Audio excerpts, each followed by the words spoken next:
مگر بابا، پلوشا کچھ کہنا چاہتی تھی۔ کہا نا اندر جاؤ، بابا نے سختی سے کہا تو دعا اس کا بازو پکڑ کر کمرے میں لے گئی۔ مل لینا اس سے، ابھی فی الحال بابا کو بات کرنے دو، دعا نے اسے سمجھایا، جبکہ بابا ہمایوں کو اپنے کمرے میں لے گئے تھے۔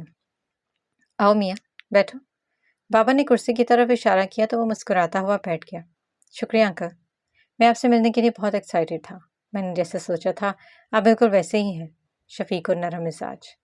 ہمایوں بہت احسن طریقے سے پتے کھیلتا تھا۔ اس کی بات پر بابا مسکرائے۔ دیکھو بیٹا، میں نے اپنی دونوں بیٹیوں کو بہت لاڈ پیار سے پالا ہے۔ ان کی ماں کے انتقال کے بعد میں نے ان پر کسی قسم کی روک ٹوک نہیں کی تاکہ یہ ماں کی کمی کو محسوس نہ کر سکیں۔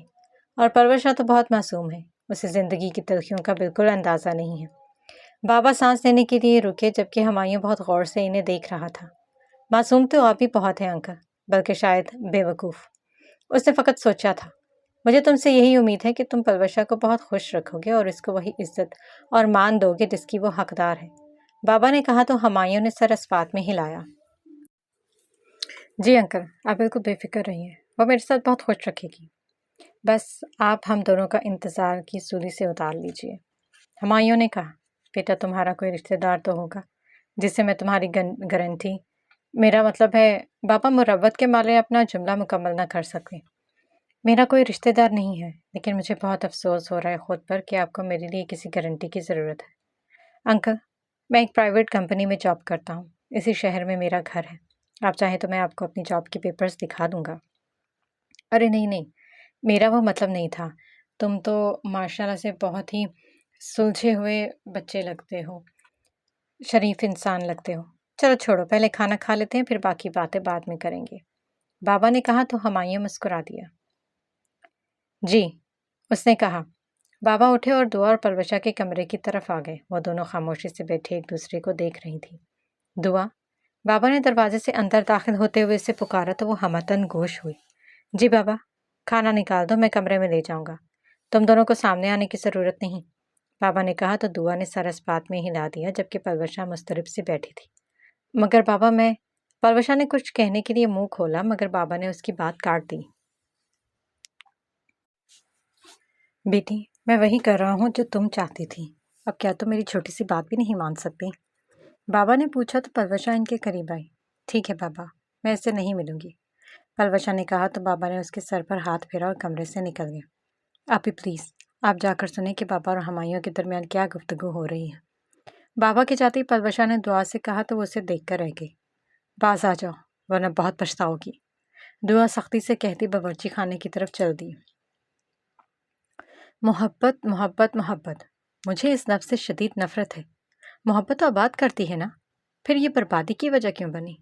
اس روز بابا کے کمرے میں جو فیصلہ ہوا تھا، اس کا خمیازہ ہمیں کب تک بھگتنا پڑے گا، اس بات سے ہم ناواقف تھے، اور مجھے تو آج تک یہی سمجھ نہیں آتی کہ قصوروار کون تھا، پلوشا جس نے ہمایوں جیسے شخص سے محبت کی، بابا جنہوں نے بن جانے بن پرکھے پلوشا کو ہمایوں کے حوالے کر دیا، یا میں جس نے آخری وقت میں ہار مان لی۔ مجھے آج بھی یاد ہے جنوری کے اس دوپہر میں بابا کے کمرے میں ہونے والے اس فیصلے نے ہماری دنیا بدل دی تھی، اور میں آج تک کسی کو بتا نہیں پائی کہ مجھے جنوری سے اتنی نفرت کیوں ہے۔ ہمایوں کے جانے کے بعد بابا نے اعلان کر دیا کہ 2 روز بعد پلوشا کو سادگی سے رخصت کر دیا جائے گا اور وہ اپنی باقی کی تعلیم شادی کے بعد مکمل کرے گی۔ پلوشا بہت خوش تھی، اسے ایسا محسوس ہو رہا تھا جیسے اس نے دنیا کی سب سے قیمتی چیز حاصل کر لی ہے۔ بابا شادی کی تیاریوں میں مصروف ہو چکے تھے جبکہ وہ کسی گہری سوچ میں گم تھی۔ اگر ہمایوں اچھا انسان تھا تو اس نے جھوٹ کیوں بولا، اور بابا کو اتنی جلدی کیوں ہے پلوشا کی شادی کی؟ وہ تحقیق کیوں نہیں کر رہے؟ اس کے ذہن میں بہت سے سوالات تھے مگر جواب ندارت۔ ارے آپ یہاں کیوں بیٹھی؟ چلے آئیں، خالہ انجم ڈھولکی لے کر آئی ہیں، پلوشا نے چہکتے ہوئے بتایا تو دعا نے اسے دیکھا۔ تم شاید بھول رہی ہو کہ تم مولوی سکندر حسین کی بیٹی ہو اور ہمارے گھر میں ناچ گانے کی کوئی جگہ نہیں ہے۔ دعا نہ چاہتے ہوئے بھی کرخت ہو گئی۔ کچھ نہیں ہوتا، ابھی بابا گھر پر نہیں ہے، چلے نا باہر آئیں۔ پلوشا نے ضد کی۔ بابا کا حکم صرف ان کی موجودگی میں اہم ہے، ان کی غیر موجودگی میں تم ان کے کہے کی لاج نہیں رکھو گی؟ دعا نے پوچھا تو پلوشا کچھ شرمندہ ہو گئی۔ اچھا نا، منع کر دیتی ہوں خالہ کو، پلوشا منہ بصورتی باہر چلی گئی جبکہ وہ وہیں پر ہی بیٹھی رہ گئی۔ وجہ یار ٹی وی مت بند کرو، خبریں سن رہا ہوں۔ وجدان نے ٹی وی بند کیا تو سرمد ٹوکے بنا نہ رہ سکا۔ یہی تو مسئلہ ہے، تم میری بات سننے کے بجائے خبریں سن رہے ہو۔ وجدان جو ابھی یونیورسٹی سے لوٹا تھا ناراضگی سے بولا۔ سرمد اس کی بات پر مسکرا کر اسے دیکھنے لگا۔ اچھا بابا بولو، میں کل رات سے گھر لیٹ آیا کروں گا، اس نے بتایا تو سرمد نے سوالیہ نظروں سے اسے دیکھا۔ کیوں؟ سرمد کے پوچھنے پر وہ کچھ دیر تک اسے دیکھتا رہا، پھر بولنا شروع ہوا۔ وہ دراصل ایک بنگلے میں چوکیدار کی ضرورت ہے، تو میں نے بنگلے کے مالک سے بات کی ہے، میں شام 3 سے صبح 3 بجے تک ڈیوٹی دوں گا، اس نے کہا تو سرمد نے آنکھیں پھاڑ کر اسے دیکھا۔ کیا تم پاگل تو نہیں ہوگے؟ تم اب چوکیدار کی نوکری کرو گے؟ سرمد واقعی شوق میں تھا۔ وجدان نے ایک گہری سانس لی۔ دیکھو سرمد، مجھے اس کی ضرورت ہے، یونیورسٹی کے اخراجات بڑھ گئے ہیں اور اب میں تم سے مزید ادھار نہیں لے سکتا۔ یہ اچھی بات کی تم نے، مطلب تمہیں اچھا نہیں لگتا جب میں تمہاری مدد کرتا ہوں؟ سرمد ناراض ہوا۔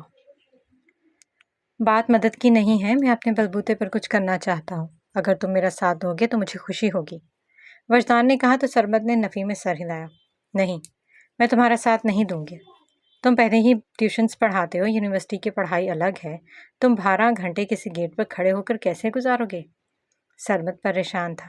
مجھے اللہ تعالیٰ پر بھروسہ ہے، وہ مجھے ہمت دے گا، لیکن تمہیں کسی نواب کی چوکیداری زیب نہیں دیتی، سرمد نے کہا تو وہ تلخی سے ہنسا۔ میں نے کوئی لطیفہ نہیں سنایا، سرمد نے برا مانتے ہوئے کہا تو وہ صوفے سے اٹھا۔ بھائی ہم تو لطیفوں پر رونے اور سنجیدہ باتوں پر ہنسنے والے لوگ ہیں، گزارا کریں ورنہ کنارہ کریں، وجدان نے کہا اور گھر سے نکل گیا، جبکہ سرمد اسے چاہنے کے باوجود بھی نہ روک سکا۔ ہمایوں اور پلوشا کے نکاح میں صرف ایک رات باقی تھی، اس لیے پلوشا کو مہندی لگانے کے لیے کچھ لڑکیاں آئی تھیں۔